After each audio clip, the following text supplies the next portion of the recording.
You're gonna have to stop making noise. Oh, so stop it. Yeah. Just 2 minutes. Yeah. So. Welcome to the Dynodaze video. Yeah, welcome to the Dynodaze video. Yeah, customers supplied us with an exhaust and a manifold today, so obviously that's our task to fit those. Japspeed manifold. Yeah, Japspeed manifold coupled with a Japspeed exhaust, I believe. A Japspeed twin exit exhaust. Yeah. Ooh. Well, it's shiny. I'll give it that. Yes, it is shiny. I will give it that. But my main concern here is that these are obviously slip joints. Well, that's as tight as that clamp will go, and you can see how much movement's in that. I could pull that pipe off there if I wanted to. Yeah. And it's no different really here, and it's no different there, and it's no different there. Because trying to clamp stainless steel to stainless steel. Well, it's made out of stainless steel. Yeah, so it's pretty tough. It just doesn't work. So what we're going to do is to stop it falling off. We're going to put a tack weld on each joint. But that's my issue with slip joints. Okay, and Jono has also fitted a CPL Big Boy cold air induction kit, which is up there, but we'll get a photograph of that from the top when it goes on the dyno. So we'll finish that off and then we'll get tuning. Yeah. Keith, you may commence. Thanks for coming. People are interested. What are you doing? We're taking the roof off this. Yeah. And we're putting it on the silver one out there. Oh, silver fun. one's got no roof on. Okay. So it's having a roof swap. We're putting the tin top. Oh, look at that. I've never read that before. Full. It says full. What's it full of? I don't know. Our content. Yeah. So this one's having a roof delete. Yeah. Well, the tin top off this one is going on to the, because that had a sunroof in it. So we're putting the tin top off this one onto the... Oh, well, that's a whole nother video. So, okay, let's get this one on the dyno and see what we get.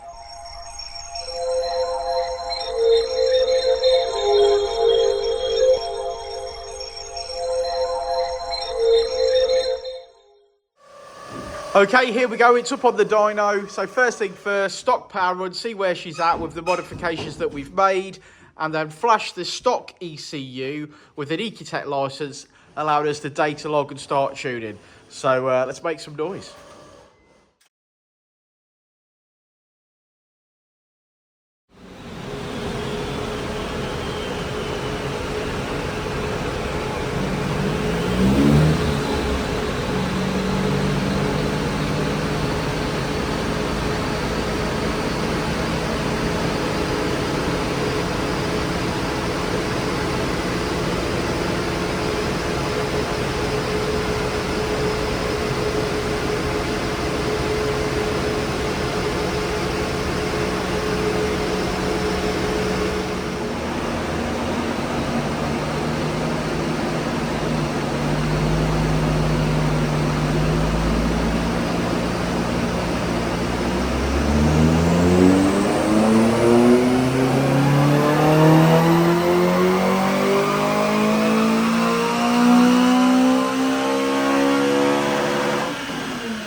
FN2 Type R. Black one, nice. We've done some modifications this morning already. Came in with a stock exhaust system, and it's had a Japspeed 4-to-1 manifold mated to a Japspeed to an exit exhaust system. Richard's done some little tweaks to that to make sure it doesn't fly off. Yeah, basically just tack welded. I think we talked Due to the anyway. nature of it, he's tack welded that. And then he's had the Dynodaze induction kit removed and had a CPL Big bore induction kit fitted. And we finished on 220 brake. Yeah, I mean, relatively low miles on this car. That's what I was looking at a second ago. It's got 86,000 on it, so it's not bad for one of these. Yeah, it's not very often now you see them with sort of that sort of mileage on. They're all sort of 120 plus, didn't they, generally? Yeah. Now, we did a run after we'd modified it. Yeah, we did run the car stock this morning because the customer dropped the car and then it was obviously having an exhaust on it, so we didn't want to burn Jensen's hands.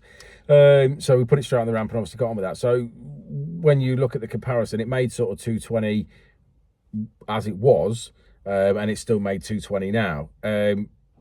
Two reasons for that, really. One is obviously the modifications have been fitted. That's sort of freed up some power, and it's made that. Now, if we'd have run the car stock this morning, it wouldn't have made 220. It'd have made about 200 brake. Yeah, 200, 205, somewhere around there. So that obviously gives you some idea of the increase by fitting the exhaust that's made. But whilst the exhaust released some restriction, it is now the restriction. Yes. It's twin exit. It's obviously a smaller bore. We know there's better exhaust out there. So I think that where we've hit now is the car made 220 on its previous map, and it made 220 now. We could make more power if we had a better exhaust on it. Yeah, Tegiwa 70 Tegiwa 70 for example, then we would make more power. What we've now reached is we've reached that flow limit. It made 220 and it's still making 220. Yes, but we have with the map overlaid on the graph, which we'll show you in a minute. We've made power and torque in the mid-range, which is always what we talk about, isn't it? It makes the car a lot more drivable. It's where you would drive the car more. So we made like 25 brake in that mid-range. So a considerable amount in the mid-range. Once you get up towards the sort of 5,500, 6,000 mark, the power sort of levels out. Obviously, we've revved out a little bit further, which has obviously continued that power for a little bit longer, which ultimately means it'll feel faster on the road, because when you change gear, if you're up by 500 RPM, you're 500 RPM up when you change gear as well. So then you're automatically higher up in the rev range. Therefore, you've got more power on gear change. Therefore, it feels faster. So all of those things added up, it makes for a better drive, doesn't it? Mapping them transforms them. Same like with my car, the map absolutely transformed it. Yeah, that punch in the mid-range for me was what made a big difference. Yeah. And obviously having a couple of features like we talked about before, having the adjustable maps on the steering wheel, obviously having launch control and auto blip downshift and the flat foot shifting, it makes it a lot nicer drive. I'm looking forward to getting my EK with that setup in it so that I could try it out on the road in an EK and see what it's like. There's not a lot of your EK at the moment. There's not. No, we are very deep into stripping it down is where we are. Yeah, it's completely sort of stripped down at this point. We are working on the rust repairs, which is what we're doing. That car did have a damaged roof, so we're also putting a tin top roof on it. At the start of the video that Keith was removing a roof. Yeah, so we're doing that. We're working through. I'm hoping and trying. We are doing some videos on that as well separately, so it may be a bit of a video series, I think, on that car. We are trying desperately to try and get all the metal work done for Christmas, so that we can move forward with the bodywork. We will. Are you hoping to take this car to shows next year? Oh, that's sort of the plan. I'd like it to be ready for show season. I'm rooting for you, mate. I'm rooting for you. So we'll see where that ends up going with that. You know as well as I do, when it gets busier next year. Oh yeah, that'll be the end of it. Yeah. This is why I say I've got to get the metal work done before we go away at Christmas. Then at least I stand a chance of getting and being able to have time to do. They'll love that FN2 conversion. Yeah. There's other things we want to get done. Dan wants to get his K20 Colt back up and running. Yeah, I do. And we want to get that back out for show season. I'm not going to say there's going to be some paint there, but there may be some paint there. It's gone very pink, sat where it's sat, and it's attracted a few new dents and scrapes and battle bruised since it's parked. Yeah, for me, it only needs, really, ideally, we just got to fit an EP3 slave cylinder, master cylinder to it. Sorry. And get that sort of back up and working again. We sort of have, over the months, pilfered a few little parts off it for other things that we've needed. Although we do have those parts, we have replaced them, but we just haven't put them back on the car. The ECU is almost permanently out of it, so we don't. It's normally on the step over there. Yeah, so we've not done anything with that. It's definitely a thing for me this year that I want to get back up on the road. We always got his brown Colt, which is a good project that's sort of running. yeah, I think they're my goals for this year is to get the EK. Mechanically for the brown colt, that's where we need to be, don't we? On the road driving, even in that's its current condition. That's sort of what I'm hoping for. It looks patinaed. We were Is that the word? Yeah, that's right. We were so close to getting it done at one stage. We were probably, I think if I had a good week on it, I think I'd be exceptionally close to like blowing it apart for the final time and like painting the engine bay, painting the engine up and installing it so that side of it's done. So it's just getting back on that, I think, and that sort of thing. We'll get the EK back up and on its wheels, and then we'll look at it. But exciting. A few 2024. projects. Yeah, something we've done is we've been so busy over the last couple of years that we've not put time into the things that we love, which is obviously having a show car for the year and getting it ready and then being out in it, and like that's sort of what we've let go a little bit in pursuit of starting the paint shop. I think is really the answer. Agreed. You know, and. So I want to get back to that. I definitely want to get back in some shows next year. I've certainly missed that through the COVID period, and then obviously this last 2-year period with getting the paint shop up and running. We've not really done a lot of that, so it'd be nice to get some cars back out. And could be gone tomorrow, couldn't we? Hey mate, you laugh and joke. I think we've both seen recently, haven't we? People that we've worked with, colleagues, friends, and all the rest of it, go through some hard times. You know, health wise and financially. So it's make the most of it. You might find me living in the woods, destitute. I doubt that. I doubt that. I'd love it, mate. You can't even butter a piece of toast without boring a hole in the bread. Come on, man.